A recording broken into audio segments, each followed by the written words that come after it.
मीरा शाह मदद थी तुको दाहने सुन दहादी ऐं अब्दुल शाह लतीब जो तूं असल खां हादी बादशाह बगदादी कर मुआर पंहिंजे मुरीदनि ते।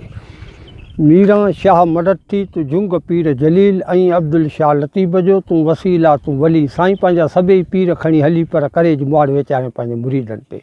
तूं ई मुर्शिद पीर त असांजो सभिनी पीरनि मंझि पधरो तूं ई असांजो जबल जेलानी। आऊं त सॼो ॾींहुं पेई आहियां तुंहिंजे पेरनि मंझि पोइ पथर पीरानी कूड़नि जी हलंदी का नका मूं त करामत नका कानी ऐं जे गोली थियां बानी पोइ बि आहियां दादली तो दस्तगीर जी। कुबो तो पीर जेलानीअ जो पियाॼो उस्तादनि हेठियूं नदियूं नूर जूं मथे हंज हुकारियूं कनि सुरयूं भूरियूं ते बाग़ मंझि मथे त लाल लीमा लुॾनि जहिड़ीअ जोड़ जोखियो चे सेड़ी शाल पुॼनि से त पिंजरो पाक रसूल जो बि वञी अखी सी ॾिसनि। कई जॾड़ा जियारिया तो ते मोहल मुर्दा उछारिया तो बुॾल ॿेड़ा उकारिया तो मुहाबे पाक पंजतन ते बि तोजो लक बिलां शानी अॼु अच हामी थी हिननि सां साईं मीरा मय दीन तूं जेलानी।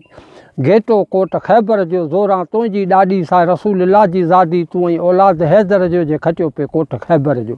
तूं निसोरो ऐं नूर नूरानी मदद छा थी जेलानी लाहे छॾ न पशेमानीअ त परेशानीअ चे ॾिसे झाल मुरीदानी तूं मदद छा थी जेलानी।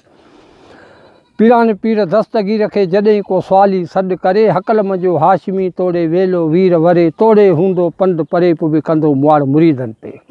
सुभान अल्लाह अल्हम्दुलिल्लाह।